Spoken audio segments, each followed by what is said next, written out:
Mesaniso ndiye anoparadza ukamane mashoko uyo. Ari pauri anenge akanaka kungobva pauri mandu maratsi ndiye besanizo ndiye anoparadza ukama nemashoko yo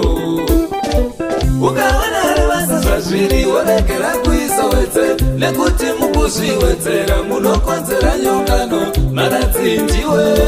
besanizo ndiwe unoparadza ukama nemashoko iwe ukaona ndinaye azvirevendanana naye taingovepo kufambidzana rwendo ruko nekureruka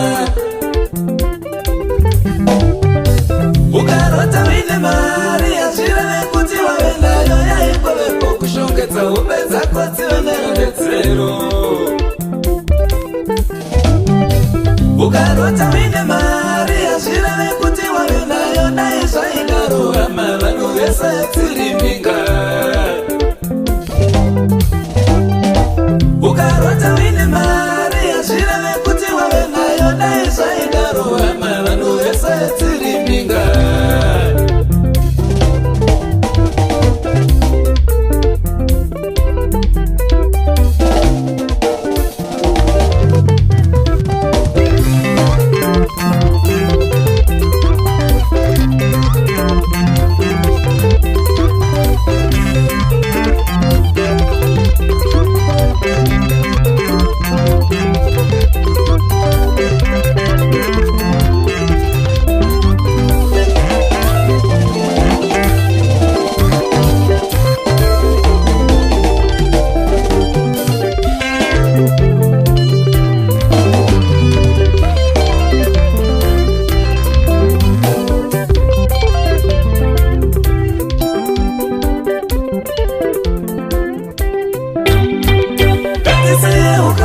mashoko akaipa mukoma